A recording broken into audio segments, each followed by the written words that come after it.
Yes, good afternoon, class. Good afternoon, sir. For the past few weeks, we have been talking about different types of leadership, and we are going to start today to identify them one by one, to treat them into detail, the type of leadership, what it really means, so that we are starting today with servant leadership. So, Pawaka, let me give it from please. We are starting today with servant leadership. So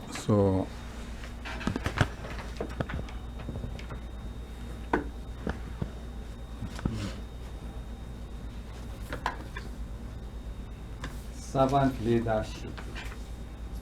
What do we, what do you mean by, if you call somebody a servant, what does it really mean? The person that serves. The person that serves other people. Yeah. Okay, so What does it mean to serve?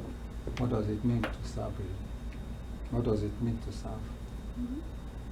Because servant leadership is somebody that serves people. What is serving people? What is serving? What is serving? How do you understand it? Somebody who is responsible to carry out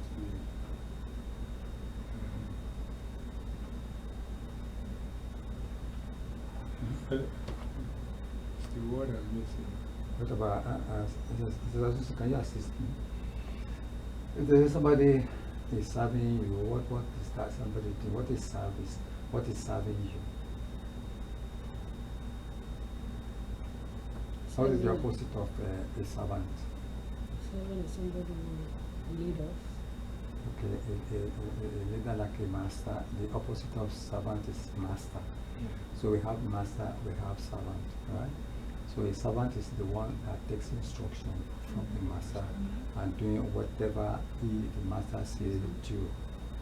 Okay, so which means that the position of master is higher than that of a servant. So a servant has principles to follow. Servant has principles to follow. That's instruction to follow. So in this thing, this how does it apply to Jesus Christ? How does it apply to our Christian life? So servant leadership is at the heart of Christian leadership. In other words, what they are saying is that one of the core or one of the pillars of being a true Christian is to be able to demonstrate servant leadership. Servant leadership is different from servanthood. Servant leadership is different from servanthood. All Christians, not just leaders alone, are called to be servants, to be serving each other, following Jesus' example in washing his disciples' feet and loving our neighbors as ourselves. Along with that call to servanthood is the need for we each have to allow ourselves to receive from Jesus just as he washed his disciples' feet. When Peter protested, Jesus told him, unless I wash you, you have no part with me. Apart from Elder Madonna, does Sister Susie, do you know the story of Jesus when he was going to wash the disciples' feet? You've read it before? Okay, so Papa, you know it? Yes. Okay. So what really happened on that day was that Jesus noticed that the disciples were arguing among themselves that if this man should be crucified or if he's dead or if he's gone, who is going to be the master? Who is going to be the leader? They were all arguing. And Jesus Christ was so disappointed. And look at these people. For 3 years, I have been grooming them together to love one another, to serve one another. And all they can be thinking now is he's going to be the leader. This is not the type of ministry I want to live for them. So he said, fetch me water. So they got water for him. And then he said, well, what is he going to do? Then he said, get me a towel. Then he removed his cloak and everything. And then he bent down to start washing the feet of the disciples. And this is the job that is left for the lowest in the rank of any organization. Is the lowest man, I would say, go and wash the feet of everybody. And this is the master himself Now say, Peter said, no way, you are not going to wash my feet. And he said, no, unless I wash your feet, you will not have any part within the kingdom of God. And Jesus Christ was trying to teach them that you have to be able to serve one another. And unless, because he said his own ministry is not, he hasn't come to the earth, to the world to be served, but to serve. So that's why you could see that all along his life, he did not arrogate himself like God, that they should worship him and all this thing, but he was so humble. So what then is the definition of servanthood? So we say there's a difference between servant leadership and servanthood. So what then is the definition of servanthood? The Bible has a great deal to say about servanthood, because the central theme of the Bible is servant of all, Jesus Christ. As we read in Mark 10:45, he said, for even the Son of Man did not come to be served, but to serve other people and to give his life a ransom for many. When we give Jesus Christ his rightful place as Lord of our lives, his lordship will be expressed in the way we serve other people.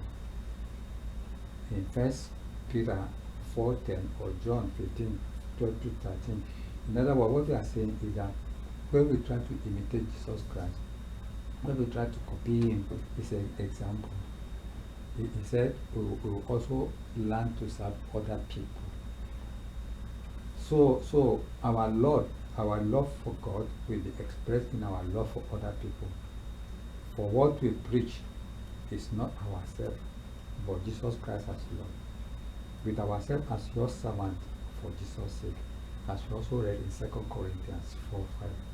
So true leadership is servanthood, and the greatest leader of all time is Jesus Christ. Servanthood is an attitude exemplified by Christ, who, though he was in the form of God, did not count equality with God a thing to be grasped, but emptied himself, taking the form of a servant, as we read in Philippians 2:6-7. So the 5 words in the New Testament translated ministry generally refer to servanthood or service given in love. So ministry means servanthood or service given in love. Serving others is the very essence of ministry. All believers are called to ministry, as we read in Matthew 28:18-20. And therefore, we are all called to be servants for the glory of God. Living is giving. All else is selfishness and burden. It has been rightly stated, rank is given you to enable you to better serve those above and below you. Rank, that is where they give you a position. That position is given to you not to honor yourself, not to glorify yourself, but to serve other people and to glorify God. So it is not given for you to practice your idiocracy, like General Bruce Clark said. He said, let's serve other people by serving Christ, as we read in Colossians 3:23-24. He said, God the Father has served us by sacrificing Christ on the cross for our sins, and we should serve other people by giving the gospel and our lives to them. In 1 Thessalonians 1:5-6. Those who desire to be great in God's kingdom must be servant of all. Do we understand everything? Yes. Okay, how then do you understand servant leadership? Well, servant leadership is a timeless concept. That is, servant leadership is something that does not end. It continues throughout our lifetime. The phrase servant leadership was coined by Robert Greenleaf in The Servant as Leader, an essay that he first published in 1970. In that essay, Greenleaf said, the servant leader is servant first. It begins with the natural feeling that one wants to serve first. Then conscious choice brings one to aspire to lead. That person is sharply different from one who is leader first, perhaps because of the need to assuage an unusual power drive or to acquire material possession. The leader first and then the servant first are two extreme types. Now, what do we have today? Now, what they are saying is that there's a difference between somebody that is coming from a humble background and become a leader. Like President Obama, for example, now. He was living in Chicago, and then after graduating, he started collecting, preaching, mobilizing of the downtrodden, that is the black people community, encouraging them. He was going from house to house, and sleeping with them, eating with them, doing everything with them. And God now elevated him to become president. So when he became president, he became a leader. But when he became a leader, it did not swear to his head. He still remained humble, that he feels that the position of presidency is to serve other people. So he was coming from the background of a humble background. Unlike Donald Trump, that was born with a silver spoon in his mouth. He has never suffered hunger in his life. He doesn't even know what poverty is in his life. So he came from this position, and then he became president at this position. And it will be difficult for him to come down to serve people. Are you getting me? Yeah. So there's a difference between Obama and Donald Trump. So that Jesus Christ now, he came from a humble background. He was born by a carpenter. He grew up doing carpentry work. He did not go to any university. He did not go to any Pharisee institute or anything like that. And he grew up until he became, until he started his ministry after the age of 30. The same thing goes for Peter. Peter was a fisherman, and all of them were fishermen. So there's a difference between Peter and Apostle Paul. Apostle Paul's parents were rich, and Apostle Paul went to the best of school. He was trained by a rabbi, Gamaliel, and he was one of the best. So he was a devout Pharisee. So he had authority, he had power, he had everything before he had an encounter with Jesus Christ. But Peter was nobody before he had an encounter, personal encounter with Jesus Christ. So their lives were completely different until Apostle Paul experienced Jesus Christ before he changed from Saul to Paul, and his life changed forever. So that is what this is saying to us, that there's a difference between that the servant leader is servant first. It begins with natural feeling that one wants to serve. You must have, to be a good servant leader, you must have that spirit that I want to serve people. So I don't care. My mission in life is to be of service to people. And once you then God sees your heart, then it begins with natural feeling that one wants to serve. Then to serve first. Then conscious choice brings one to aspire to live. So after serving, then you want to lead, to be able to store. So sort of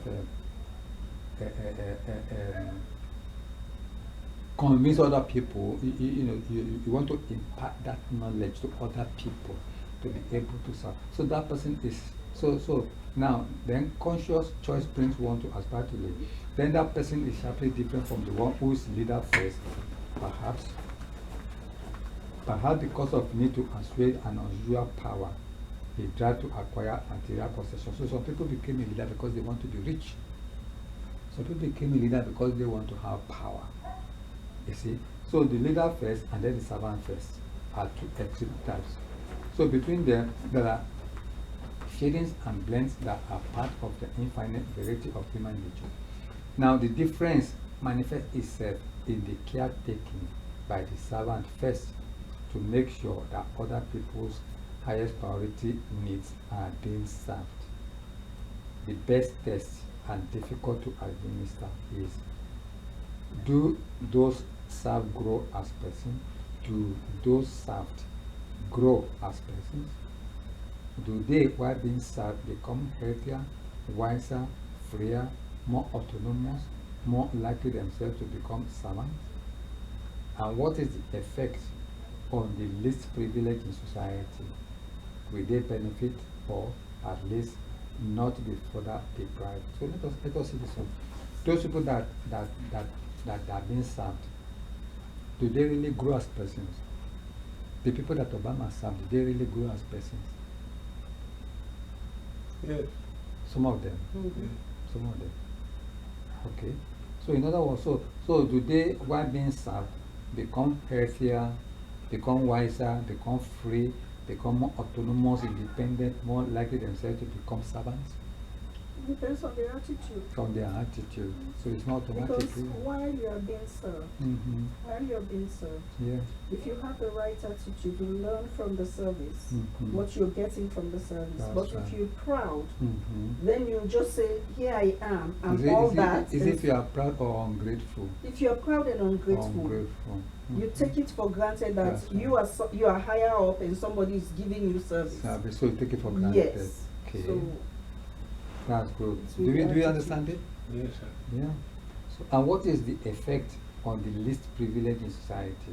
What effect does it mean? Or does it really encourage the people that are completely hopeless in the society, that they don't even think that there can be anything in their life? Some of them, they got scholarships. Some of them, they went to Harvard University. People that never ever thought that they would even go to university before. talking about service, Yeah. Yeah. an example of what I saw on Facebook. Okay. There's this homeless man. He looks wretched, Okay. dirty. Yes, sir. The policeman stopped, shaved him, bathed him, took him to bananas, they gave him a job. That man forever learned from that service That's rendered. right. That's right. That's right. Somebody transformed his life through service. Do you think you will be able to emulate, to do the same thing when in a position to help other If people? he's grateful. If he Yeah, is grateful. he's grateful. If he's grateful. If he is grateful. Because sometimes we get service from people and we take people for granted. That's We right. don't even know how to say thank you and show appreciation. We criticize. To criticize. Yeah. That's it. Yeah. I've experienced it myself. Yeah. So a servant leader focuses primarily on the growth and the well-being of people and the communities to which they belong. While traditional leadership generally involves the accumulation and exercise of power by one at the top of the pyramid, servant leadership is different. So that brings us to the typical example of our African leaders, which is where traditional leadership generally involves the accumulation of and exercise of power. When they become, there was a man in my country, Oshiomole. He was the leader of the trade union, this labor union, and he was fighting for the labor for people, because the government owe them salary, they don't pay their wages, and the pension people, they continue to die. There will be about 1 mile queue line for your pension, so people will collapse and die. You see. So this man was vocal. He would all of us would go on the street with placard on the, blasting the government and everything. So when this man now contested to become a governor of Edo State, everybody voted for him. Then the second year, he got there now, he took police, come to the street, all the women selling fried granite and all this, he threw them on the street. He threw everybody away. He started harassing everybody's life. And then this man now took about $2 million to go and marry a woman from Angola. He took almost 15 million dollars. Okay. Dollars. Teachers were not paid their salary. Everything was not. Good boy. For 4 years, the next thing, majority of all the young women in those states, they started running away to Libya, through Libya to France, to this, to those, to that. So that then I started wondering. I said, look at this man that was suffering with all of us. Sleepless night, marching on the street and everything. The day he became governor, like this, stated power and authority, it changed strictly. You don't know somebody until they have power and authority. God, Yeah. When you Yeah. are poor, you see humility. See the person A when poor man is always humble. you see somebody when he doesn't have money. Eh, Immediately having money, Mhm. attitude change. Then Yeah. the time you know somebody is humble is when God has lifted them up. You see, That's Yeah. when you should look for humility. the man changed completely. He changed completely. I said, wow. You see, so this is what we are facing today in the country. So he said, now let us see the following pictures and let us hear your comment on which of them exhibit servant leadership. Figure 1. That figure 1 shows the picture of a shepherd, a pastor, who is now too holy to walk on the floor of the church, but he is carried on the back of his congregation. This is in Tanzania, in East Africa. Look at the picture. Number one, this pastor, he said he is too holy to walk on the ground. The feet will make him a sinner. So all the members, they have to lie down, they have to prostrate, and then he started walking on them. That's not a church, that's a cult. You see, he's now walking on them. Is that servant leadership? That's leadership leading a bunch of fools.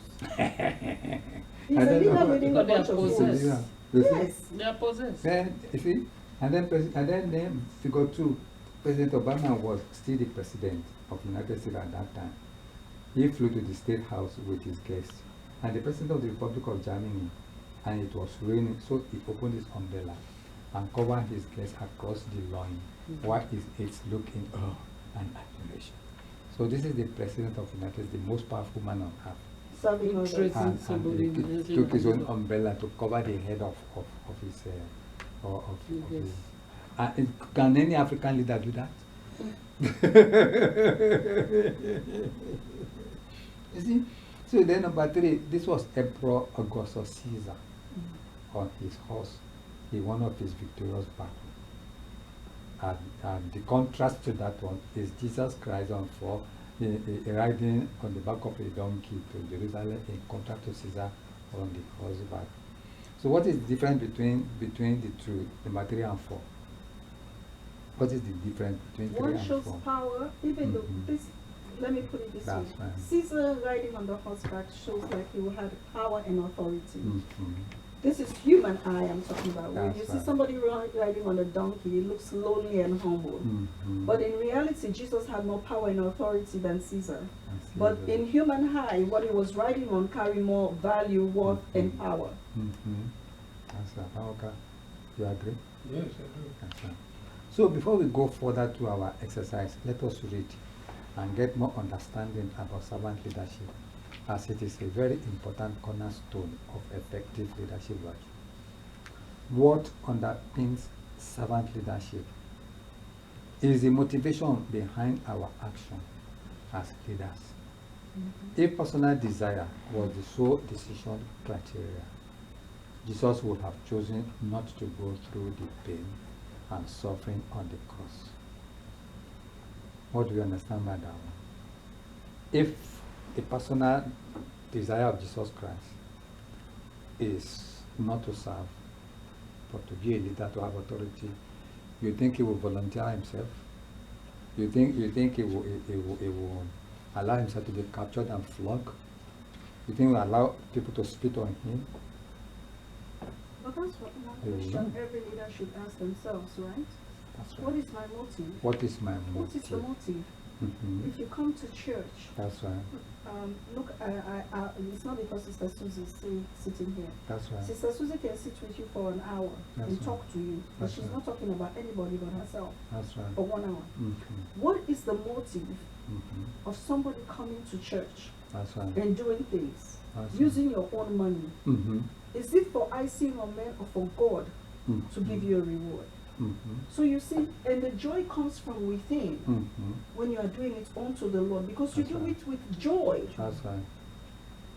Sister Susie texted me That's right. 2 days ago. I begged her, hey, people are coming, I know. She said, Mama, we'll meet here at 9. 7 o'clock this morning, I was reading her text. The woman woke up early to text me, hey, I have an emergency. I'll meet you at 11. 11 o'clock, she was here. She's still here. Me, I've been complaining how tired. She hasn't complained, and she won't.